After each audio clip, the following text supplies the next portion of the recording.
Assalamualaikum warahmatullahi wabarakatuh. Alhamdulillah, thumma alhamdulillah. Alhamdulillahilladzi hadana bil iman wa akramana bihadil Qur'an. Asyhadu an la ilaha illallah wahdahu la syarikalah, al-malikur rahmanul mannan.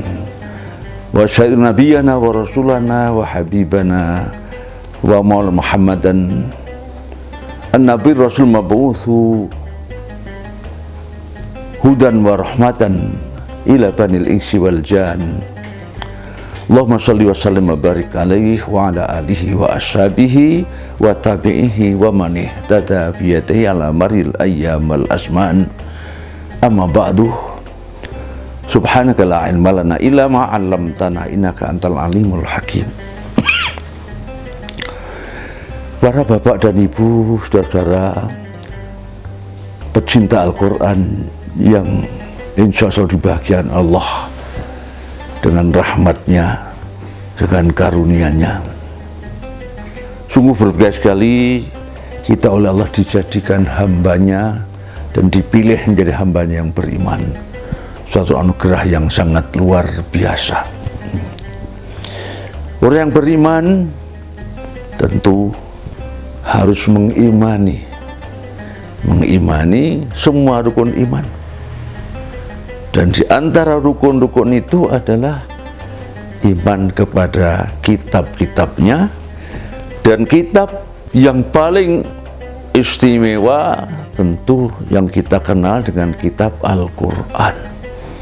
Yang Al-Quran itu makna juga himpunan, karena Al-Quran juga menghimpun seluruh kandungan kitab yang lain. Maka Allah pun ternyata tadi ya, bahwa karunia Allah yang teristimewa dan yang menentukan seorang masuk surga itu adalah juga Al-Quran ini. Maka dalam surat Fatir itu ya, pewaris Al-Quran ada 3 golongan. Satu, zalimun li nafsih, orang yang dosanya lebih besar daripada pahalanya. Yang kedua adalah muqtasid, orang yang terdosa dan pahala seimbang. Yang ketiga, sabiqun bil khairat. Yang ketiga adalah yang nyaris tidak punya dosa, hanya amal soleh, amal kebaikan-kebaikan. Di antara 3 ini ya, siapa yang masuk surga?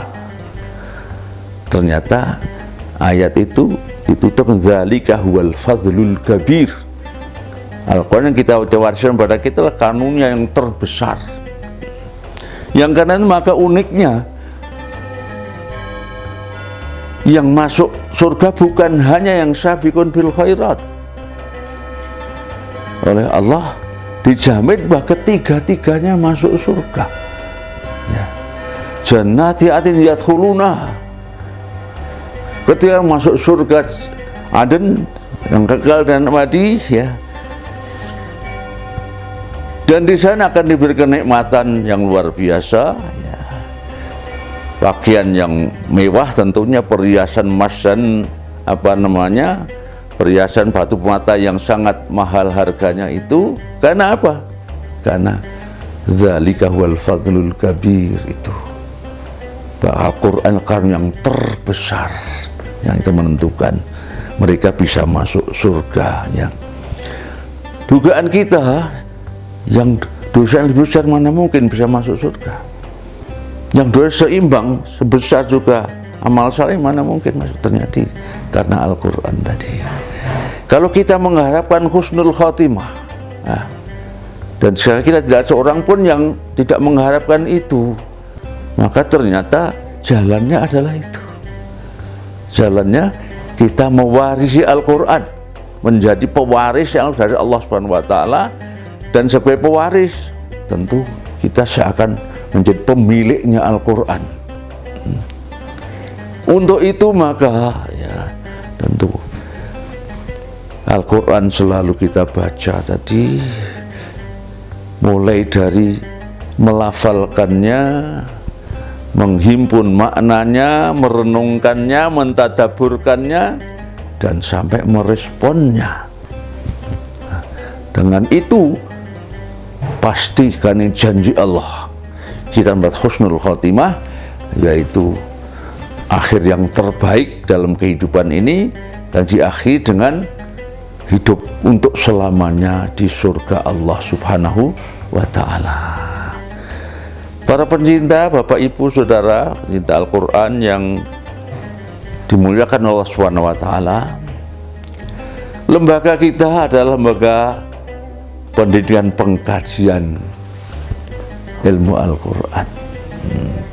Kita berusaha untuk menampilkan kepada siapapun pencinta Al-Quran, bahkan yang belum mencintai Al-Quran pun kita usahakan agar bisa mengenal Al-Quran dengan cara yang mudah, dengan langkah-langkah tertentu, dengan metode tertentu yang ini sudah terbukti sekian lama berjalan, ya, bahwa ternyata Al-Baqarah itu yang terdiri hampir 2,5 juz. Juz pertama itu bisa kita pahami hanya dalam waktu 40 jam. Dan ternyata di dalam Al-Baqarah terdapat 80% kurang lebih dari seluruh kosakata yang ada dalam Al-Quran. Sehingga kunci pemahaman Al-Quran itu adalah kosakata atau yang ada dalam Al-Baqarah. Berikutnya yang sisanya itu terbagi dalam 27,5 juz. Sehingga kalau kita juz pertama kita kuat dalam 40 jam saja, misalnya 40 jam, ya, nanti juz kedua bisa tinggal 20 jam. Kenapa? Karena 70% itu ada juz pertama, sementara 80 ada seluruh Al-Baqarah, ya. Sehingga bisa kita ambil contoh misalnya surat An-Nisa itu juz 4, ya. Ayat ya ayyuhan nas ittaqu rabbakum, itu tidak ada satu kata pun yang belum ada dalam surat Al-Baqarah. Bahkan surat Al-Hujuratnya ya ayyuhalladzina amanu la tuqaddimu bayna yaday Allahi wa rasulih, itu juz 26, tidak ada satu kata pun yang belum ada di dalam juz pertama, ya. Nah, sehingga kita menekankan pertama kali 40 jam untuk juz pertama, ya. Kemudian dengan begitu nanti juz kedua boleh kalian sudah mulai bisa jalan sendiri, juz ketiga semakin mudah. Namun demikian memang Al-Quran meskipun semakin ke atas itu semakin pendek suratnya, ya, tapi tingkat kesul lebih tinggi. Semenjak Al-Kautsar misalnya, Al-Kautsar ini hanya 3 ayat, namun dengan maknanya tidak cukup dengan makna lafziyahnya, ada makna lain yang itu kita pahami dari hadis Rasul. Al-Kautsar lah telaga ataupun sungai ada di surga yang dijanjikan untuk kita semua para pencinta Al-Quran tadi, dan tentu yang mengawali dengan membacanya, dengan merenungkan makna dan meresponnya, dan kita jadikan sehari-hari itu sebagai petunjuk kita, sehingga kita pun menjadikan diri kita seakan-akan Al-Quran yang di atas planet bumi, maka kita pun akan sampai kepada tujuan akhirnya, yaitu husnul khotimah, surga Allah Subhanahu wa ta'ala. Sehingga para pemirsa pencinta Al-Quran yang berbahagia, misi LPPI adalah mencapai husnul khotimah, mencapai surga Allah melalui Al-Quranul Karim yang akan kita jadikan sebagai perilaku kita di dalam kehidupan duniawi kita. Ini tentu wallahu a'lam bishawab. Hadanallahu iyyakum ajma'in wal afu minkum. Wassalamualaikum warahmatullahi wabarakatuh.